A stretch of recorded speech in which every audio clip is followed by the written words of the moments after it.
राजनीति के लिए किसी दल के विरोध में बोलना उचित है, पर धर्म के लिए बोलना कतई उचित नहीं है। नमस्कार, मैं शैलेश कुमार, शैलेश की बात में आपका हार्दिक स्वागत है।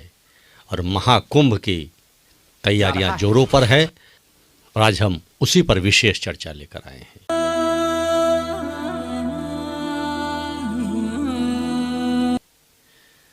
आप सभी को यह तो मालूम ही होगा कि जहाँ जहाँ समुद्र मंथन के बाद अमृत के बूंद गिरे थे, वहाँ वहाँ कुंभ आयोजित किए जाते हैं।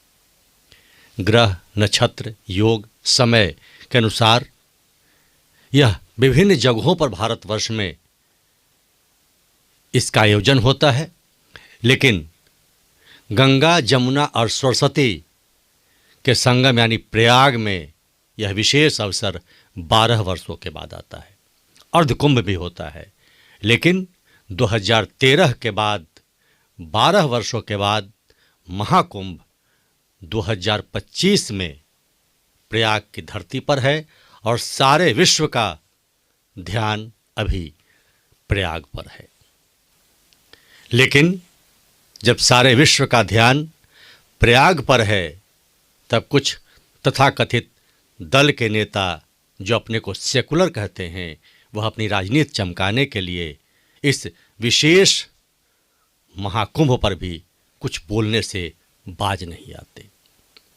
उस पर भी हम कहना चाहेंगे। सनातनी होने के नाते इस पर कहना आवश्यक है, क्योंकि जब जब सनातन पर, धर्म पर कुछ लोग बात कह जाते हैं तो उसका विरोध करना सर्वथा उचित है, क्योंकि अगर आप चुप रह जाते हैं तो उनके मन को बढ़ावा देते हैं और आप अधर्म के साथ खड़े हो जाते हैं। लेकिन देश में जो नकारात्मक लोग हैं, उनसे पहले एक अंतर्राष्ट्रीय स्तर पर सकारात्मक बात की चर्चा कर लेना आवश्यक है।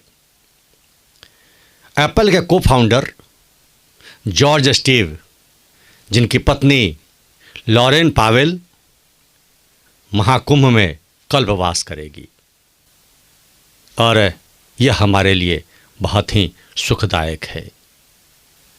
कैलाश नंदगिरी महाराज के सानिध्य में वो कल्पवास करेंगी और इस बीच उनका नाम कमला होगा।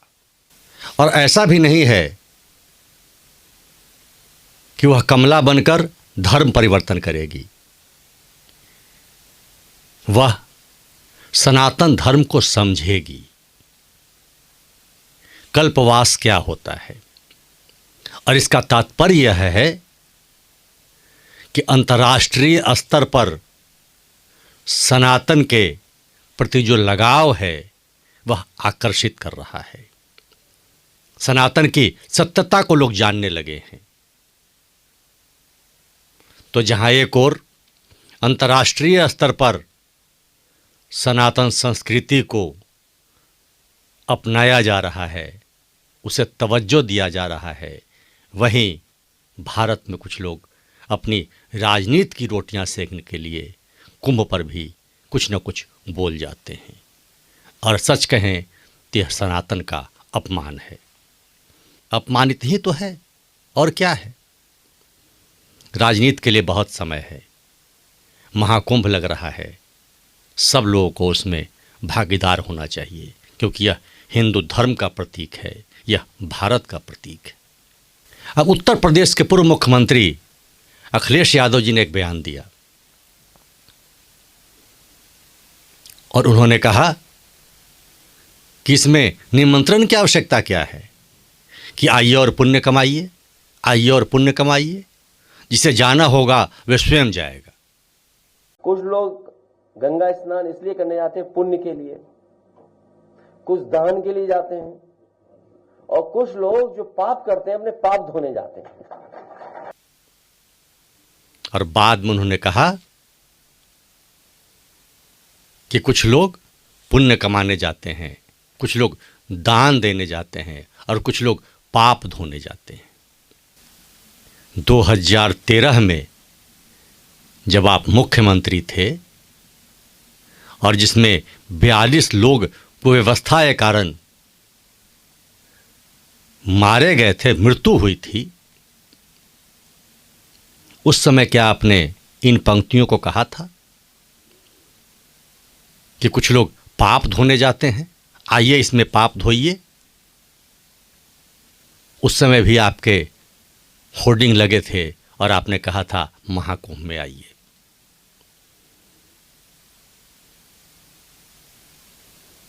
तो इसका मतलब यह है कि राजनीति के लिए आपने, कुछ लोगों को खुश करने के लिए आप महाकुंभ तक को अपमानित कर जाते हैं। यह अपमान है,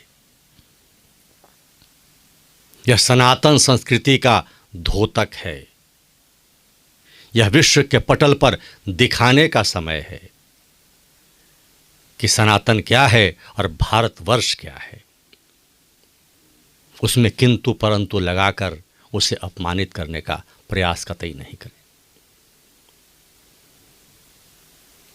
आपके एक नेता ने कह दिया कुंभ क्यों जाएगा, मरने जाएगा।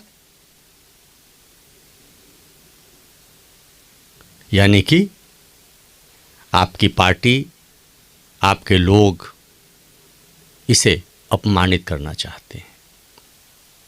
आप तो बांटने की बात कर रहे हैं। महाकुंभ तो जोड़ता है। गंगा में जब डुबकियां लगाई जाएंगी तो कौन साधु, कौन फकीर, कौन अमीर, कौन गरीब, कौन राजा, कौन रंग, कौन किस जाति का होगा, इसका अंदाजा आप लगा सकते हैं। कुंभ तो समावेशित करता है, कुंभ तो लोगों को जोड़ता है, कुंभ समानता लाता है। और ऐसे समानता पर शब्द बोलकर, आघात कर आप अपनी ओछी मानसिकता का परिचय दे रहे हैं। आपने कहा मैं गंगा स्नान करता हूं, मैं पुण्य कमाने जाऊंगा।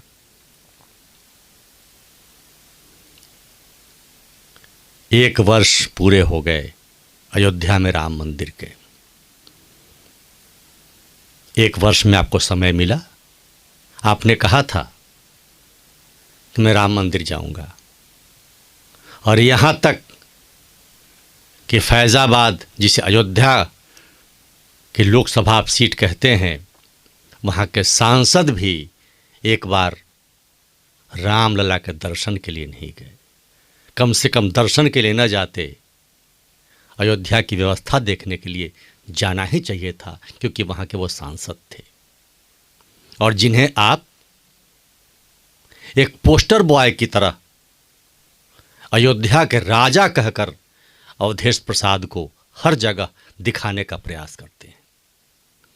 यह भी हिंदुओं को ही अपमानित करते हैं, राम को ही अपमानित करते हैं कि देखो तुम्हारे अयोध्या में हमने अवधेश प्रसाद को जितवा दिया, और अयोध्या के तो राजा ये हैं, अयोध्या के राजा राम नहीं हैं। तो आप कह जाते हैं कि मैं राम मंदिर दर्शन करने जाऊंगा, अभी तक नहीं गए, आपके सांसद भी नहीं गए। फिर आपने कह दिया मैं गंगा स्नान करता हूं, जाऊंगा। गंगा स्नान करने जाना और महाकुंभ में स्नान करने जाना, दोनों में बहुत अंतर है। न जाएं कोई बात नहीं, लेकिन उस पर दिग्भ्रमित या अपशब्द कहने की आवश्यकता क्या है? यह सनातन धर्म का अपमान है। राम मंदिर के 1 वर्ष पूरे होने के बाद आदित्य योगीनाथ जी ने कहा कुंदर की जैसे हालात में कि राम राष्ट्र के प्रतीक हैं। राम है तो राष्ट्र है, राष्ट्र और राम को अलग नहीं किया जा सकता।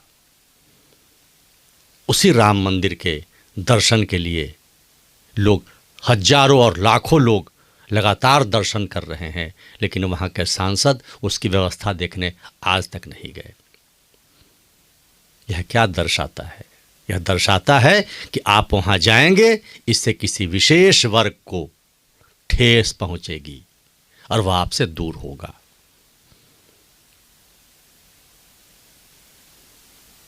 वैसे लोग जो किसी धर्म को मानने वाले, पूजा पाठ करने वालों से ठेस पहुंचता है, सच कहें तो वैसे लोग अपने धर्म को भी सही से समझते नहीं हैं।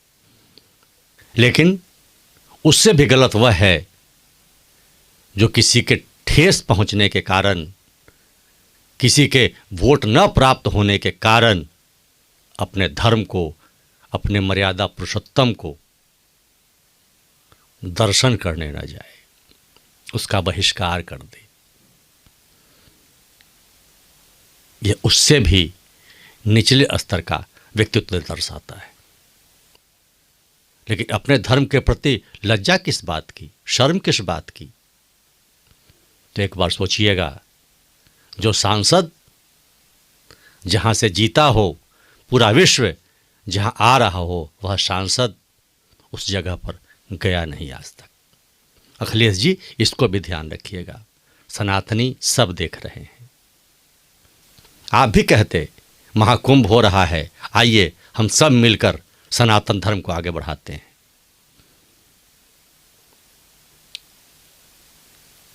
आपकी लोकप्रियता बढ़ जाती, आपका सम्मान बढ़ जाता। एक बार रामलला के दर्शन भी कराते, कहते उद्घाटन सत्र में नहीं गए, राम तो हमारे हैं, हम यहाँ से जीते हैं और जीत गए हैं तो मैं राम के दरबार में आया हूँ। सांसद को भी ले जाते, जिन्हें आप अयोध्या के राजा कहते हैं, दोनों राजाओं को मिला देते और तब देखते अयोध्या के राजा राम हैं या अवधेश प्रसाद। लेकिन आप क्यों? आप तो राजा को लिए फिरते हैं अपने साथ में, राजा आपके पीछे पीछे घूमते हैं। आप कहते हैं राजनीति के लिए इतना चमकाया जा रहा है। राजनीति के लिए नहीं, राष्ट्र के लिए चमकाया जा रहा है, सनातन के लिए चमकाया जा रहा है, हिंदू धर्म के लिए चमकाया जा रहा है। और चमकाना, दुनिया को दिखाना, अच्छी व्यवस्था करना योगी आदित्यनाथ का फर्ज है। प्रदेश के मुख्यमंत्री होने के नाते, एक योगी होने के नाते, एक सनातनी होने के नाते और एक भारतीय होने के नाते, और ये सब फर्ज कोई अदा कर रहा है, अपने दायित्व का निर्वहन कर रहा है, उस पर प्रश्न चिन्ह उठाना कतई उचित नहीं है। राजनीति आप करें, हर कोई, हर दल सत्ता में आना चाहता है, लेकिन सनातन पर, हिंदू पर, धर्म पर कीचड़ उछाल कर नहीं। तो आइए, एप्पल के को फाउंडर की पत्नी और विश्व से तमाम बड़े बड़े लोग महाकुंभ में आ रहे हैं। हमारे लिए फक्र की बात है, सनातन की ताकत दिखाने की बात है, भारत के राष्ट्रवाद दिखाने की बात है। इसमें हम सब शामिल हों। शैलेश की बात को अभी तक सब्सक्राइब नहीं किया है तो सब्सक्राइब करें, और फिर यह कहते हुए आइए सभी लोग प्रयाग महाकुंभ 2025 के सफल होने की कामना करें और हो सके तो उसमें डुबकी लगाकर पुण्य भी प्राप्त करें। शैलेश की बात में जितना ही। बहुत बहुत धन्यवाद। जय जय श्री राम।